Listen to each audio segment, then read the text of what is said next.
Everything I'm about to say is incredibly lame, and I'm sorry, but I kind of feel like I have to say it out loud just to convince myself that it's actually real. It feels really good to have someone to talk to. Not even just someone to talk to, but someone to talk to about all of this stuff. For a while there, I thought that I would just have to keep on getting used to being alone. Forever. And I like to think I was getting pretty good at it, but I definitely wasn't. I literally just stay in my house all day, essentially talking to myself. I mean, I guess I talk to Bella, but the conversation is pretty one-sided.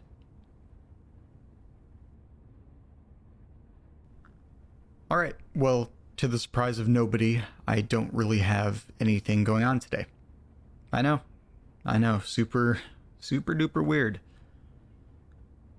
So I have nothing to do today except exactly what John said. Read more of those letters. Try and feel a little bit better about my current situation. Plus, who knows what would actually happen if I stop reading. Time could stop again. If I refuse to read anything, will I just continue to be trapped here for the rest of my life? If continuing to read those letters gives me even the slightest chance of getting out of here someday, I need to keep doing it. The way I see it, the only thing that can do is help.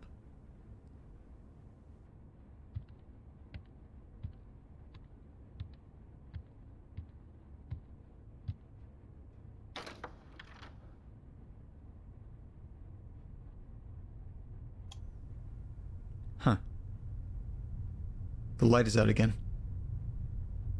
How does the bulb keep burning out? It's not like it gets a ton of use. Weird.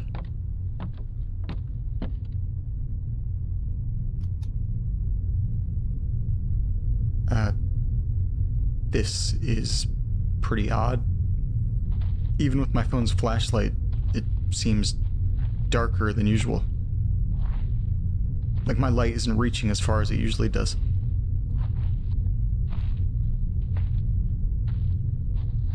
Huh. I'm just tired, I guess. Or the dark is just messing with me. Okay, there's the door. I'm just gonna go in and grab a few of the... What? What the fuck is that? Look, I know that I can get very forgetful and sometimes I just can't recall basic things, but I know for a fact that there was never another cabinet this close to the door. Did someone break in and try to block this door from the inside?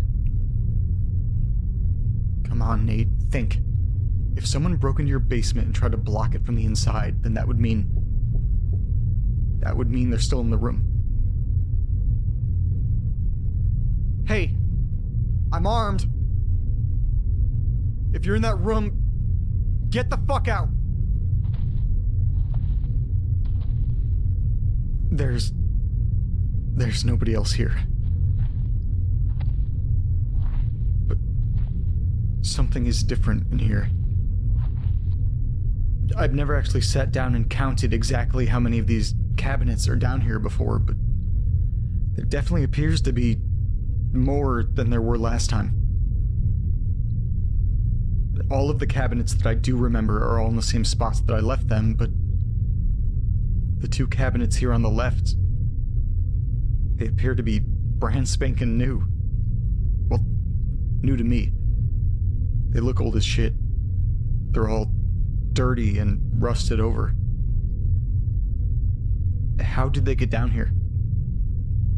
Even with that weird little hatch that appeared, there's no way that a couple of these giant cabinets would be able to fit through it. Wait. This is just like that letter. That really narrows it down. Great thinking, Nate. The letter from last year, I think. In it, there was this guy whose house seemed to be changing all around him. He would go down his stairs, and then by the time he had to go back up, there would all of a sudden be a few more steps than he remembers. First off, that's really strange. Second, unless it's something crazy like an extra 5+ steps, how would they even notice? Unless they're walking down each step going 1, 2, 3, 4, 5, 6, 7, etc. I don't know how they would have noticed. I'm just projecting my own lack of awareness on the letter guy. My point is that what's happening here? I'd rather not be down here right now. Okay, I'm just gonna grab a few of these real quick. This one, and here. That should be enough for now.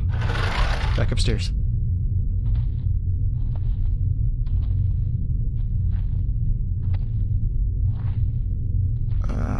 I'm just gonna choose to ignore how much bigger this room feels right now. Yep, definitely don't feel the need to talk about that right now. Maybe I've just been too happy lately. I've been so happy that I just haven't been paying attention to everything that is around me. It's kind of difficult to not notice that I can't leave my street or that time isn't working, but other than that, what other things could have changed? Maybe if I just keep reading, it'll lead me to some sort of answers, or possibly lead me to Jess. Maybe. But that would be crazy. None of the letters have mentioned anything that could bring me closer to her. Jim was probably just bullshitting me. How would he even know about Jess? Whatever. Fuck Jim. Alright. Let's see what's going on in these damn letters. Okay, this is a long one. There appears to be no address. Weird how some of these just don't have that. Alright. It has been months since that night and I still can't bring myself to talk about it. What happened that night will stick with me until the day that I die. Which I think may be soon. Damn. Dark. To help you understand why I had to do what I did, I need to start from the beginning. My family has been struggling to make ends meet for a while now. Our world came crumbling down a little over a year ago. I genuinely thought that we had the perfect family. I had no reason to think otherwise. We had the twins just about to head into their junior year. We had the ideal marriage. At least, that's what it looked like. That illusion was shattered on Christmas Day last year. I left in the early afternoon to head to the cemetery to see my mom and dad, like I do every year. I like to go at least once every few months, but I always make it a point to visit during the holidays. My kids were over a friend's house while my husband was at home cleaning up after our big Christmas breakfast. Or so I thought. I walked through the door and saw that the house was still a mess. The table was still covered in flour and egg from the pancake feast from earlier in the day. The sink full of dirty dishes. There was no cleaning done whatsoever. I saw that my husband's car was in the garage, but I couldn't find him in any of his usual lounging spots in the house. And then I heard some shuffling noises coming from our bedroom. I opened the door, and then there, right in front of me, was my husband, the father of my children, in bed with one of our son's classmates. Oh shit. I told the kids that night that I would be divorcing their father. But I couldn't tell them the real reason. They practically worshipped that man. If I told them what I caught their father doing, that would absolutely destroy them. I couldn't do that to them. Within 2 weeks, I was out of that house. I moved into a small apartment a few miles away. I'm not sure what he said to the kids, but they refused to talk to me. They assumed that because I'm the one that moved out, I must be the one in the wrong. They figured I left him for another man.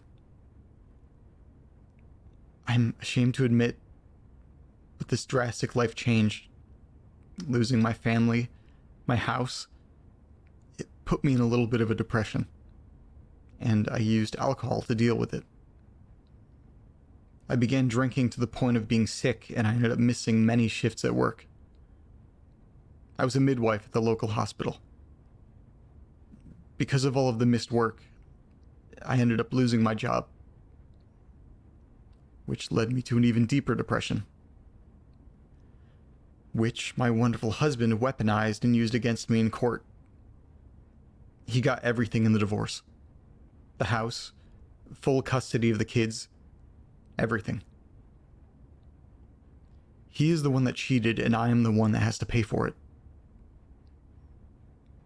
So while he gets to go on and live the bachelor lifestyle that he so clearly wants, I have to figure out how to get back into the workforce and make some money. Both kids are at that point where they should be seriously thinking about where they want to go to school, and I know that my ex doesn't plan ahead enough to help them be able to afford it. I'm sure he's already gone to their college funds to pay for some of those guys' weekends he loves to go on. I needed to get back to work as soon as I could. I begged the hospital for my job back, but they weren't nearly as understanding as I thought they would be.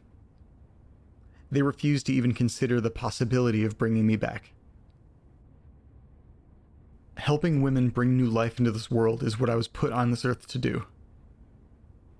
I decided to try my hand at becoming a doula. I figured that not everyone would be able to afford the hospital. It's 1990. Hospital bills can balloon to astronomical amounts. So I started advertising. I may have lost my job at the hospital, but I'm still a licensed medical professional. After putting it out in the paper, slowly but surely requests for my services were coming in. For the most part, every job coming in was typical. The most peculiar one up to that point was a couple that requested a water birth. They had a kiddie pool set up and everything. I've never seen that before. But that all pales in comparison to what happened in early August. August 1990. That's my birth month. I had no idea how far back some of these letters go. I received a call early in the morning. They just told me the price they were willing to pay me and gave me an address where I needed to be that night. They said that my discreetness would be rewarded handsomely. Knowing what the price of your average college tuition is, I couldn't afford not to take the job. When I got to the address that was relayed over the phone, I was surprised to see just this large blue barn on the edge of the woods. Prentice, if I remember correctly. I distinctly remember hearing the sounds of owls in the trees and the wind rustling up the branches. I remember it so well because the second I stepped through the door and into that barn, it got silent. Painfully silent. It was completely unnatural. You couldn't even hear your own feet stepping on the ground. When I look around the room, a cold shiver shot up my spine and stayed there. In the back center of the room, there appeared to be some sort of altar, with a few small white candles lit on top. There was no source of electricity in this barn. Everything appeared to be lit by candle. In my peripheral, I began to notice them. Along every wall, there appeared to be hooded men just standing there, waiting for something. I couldn't see any of their faces. They were all obscured by the oversized hoods. In the center of the room, there was what looked to be blankets laid out on the floor that were surrounded by these strange markings. They looked like just triangles etched into the wood. They were all different sizes and they were overlapping. They were everywhere. And there on top of the blankets was a man holding the hand of a very pregnant woman laying on her back. She looked as if she was screaming in pain, but I couldn't hear a thing. The room was silent. I was completely terrified, but I know that the woman needed help. She was in labor and I had a job to do. I walked over to the couple and did everything I could to make this birth go smoothly. I tried to talk her through everything, but I couldn't find the words. Nothing would come out of my mouth.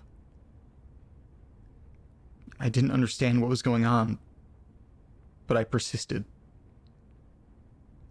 It wasn't until the head was crowning that I noticed that the hooded figures were moving in closer. And then it wasn't until the newborn was silently crying in my arms that I noticed the hooded figures were standing around us, motionless. As I clipped the umbilical cord, the figures pulled their hands out of their robes and revealed that they were holding these long, jagged knives. All of a sudden, they thrusted into their own chests and began carving in a triangular motion. What the fuck? One by one, they began falling to the ground, with the blood pooling into the carvings in the ground. I wanted nothing more than to scream and run out of there, but I couldn't leave this young woman and her baby. And then I noticed that man, standing there by the altar, gesturing towards me, beckoning me to come to him. At that moment, the new mother looked at me and just mouthed the words, "Help us." I admire this woman's strength. I handed the father the baby boy and we all ran out of there. The second I crossed the threshold of the door, my sense of hearing came back to me. The sounds of the owls in the trees, the wind through the branches, the twigs and branches breaking under the feet of the hooded man following behind us. The parents, baby, and I made it to the car and managed to lock the doors before the man caught up to us. He began banging on the passenger window and just screaming, "They want him. They will get him." I peeled out of there and just kept driving. I asked them what exactly was going on back there, and they wouldn't get into details. They just said the second they saw the little boy, they couldn't go through with it. After getting them and the baby cleaned up, they asked me to drop them off at the bus station. The last thing I knew is that they were planning on getting as far away as possible. To California, I believe. Since dropping them off, I haven't been able to shake this feeling.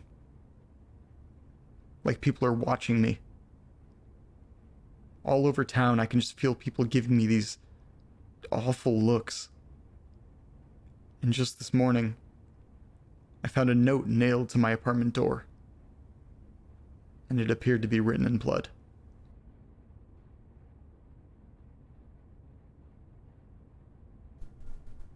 I see you. It doesn't take a genius to know that that is a threat. I saw something that I shouldn't have, and now I have no idea what is going to happen. What can I do?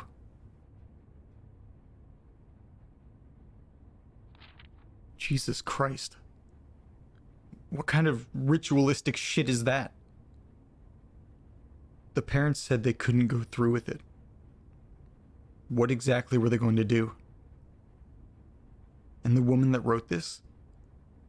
She was being followed by something, and the "I see you" note on her door. I think I remember something similar happening in a letter a while back. I need to send this to John. Maybe he'll be able to look into this for me and come up with some additional info or something.